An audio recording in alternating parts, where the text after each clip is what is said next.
అనిల్ కుమార్ యాదవ్ గుండె మీద చేసుకొని చెప్పి మాట్లాడేవాడు కూడా, అన్నం తినేవాడు, కడుపు తినేవాడు, జైల్లోకి పోయిన 10 మంది పోయిన వాళ్ళు ఎవరితో సాహసం చేసినారయ్యా? 4 నెలల క్రితం నేను ఈ రోజు దాకా, ఎందుకంటే ఈ రోజు దాకా నేను నిన్న మాట్లాడినప్పుడు కూడా స్థాయి దిగిచి మాట్లాడలా.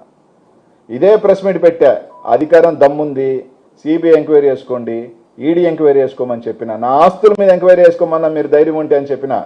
ఇదే చంద్రబాబు నాయుడు గారు నా ఆస్తుల మీద ఎంక్వైరీ చేసుకోండి, నేను 2009లోకి ఈ రోజుకి నా ఆస్తుల మీద ఎంక్వైరీ చేసుకోండి, సిబిఐ ఎంక్వైరీ చేసుకోండి అని చెప్పిన, మీరు వేసుకున్న చేతకారు. గంజాయ 4 నెలల క్రితం 5 మందిని గంజాయి కేసులో పెట్టారు. ఆ 5 మంది ఏ ఆఫీస్లో ఉన్నవాళ్ళు, ఎక్కడున్న వాళ్ళు? మొన్నున్న వాళ్ళు, ఒకవేళ ముందుగానే అనుకున్న వాళ్ళు నాతో ఉన్నారా? నాతో ప్రయాణం చేసినారా? ఎవరు పలానా వాళ్ళు ఇక్కడ తిరిగిన మేజర్ మీరు చెప్పుకున్న బాస్లో, డాన్లో, గీన్లో మీరు ఈ మధ్య సంవత్సరాలు అరెస్ట్ చేసిన వాళ్ళు ఎవరు అనిల్ కుమార్ యాదవ్తో సమావేశం చేసినారు? అరే అన్ని ఎందుకు నెల్లూరు నగరంలో తీసుకుందాంపా.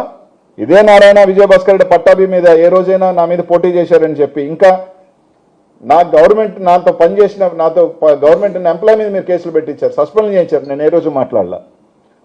నాకున్న పిఎల్ మీద కేసులు పెట్టించారు, నేను ఏ రోజు మాట్లాడలే. ఎందుకంటే నా పెయిన్ నేనే తీసుకుంటాను, నా వాళ్ళని నేను కాపాడుకుంటాను.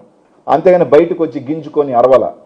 నా మీద ఎన్నో వార్తలు రాయించారు, చాలా పెద్ద మనుషులుగా చలామణి అవుతున్నా, చాలా పెద్ద మనుషులు, నీతి అసలు అవినీతి తెలియని వాళ్ళు, అసలు డబ్బు అనేది నా సార్ గోల్డెన్ స్పూన్లో పెరిగామని చెప్పుకొని గోల్డెన్ స్పూన్ నుంచి వెండికి వచ్చిన వాళ్ళు చాలా మంది ఉన్నారు మా జిల్లాలో. ఈరోజు గర్వంగా చెప్తానన్నా, I challenge, I reiterate my words, మళ్ళీ చెప్తా ఉన్నా, వేసుకోండి ఎంక్వైరీ 2009కి ఈ రోజుకి. అలాగే జిల్లాలో అందరి ఆస్తుల మీద వేద్దామా? ధైర్యం ఉందా? అధికారం మీది, నాది కాదు.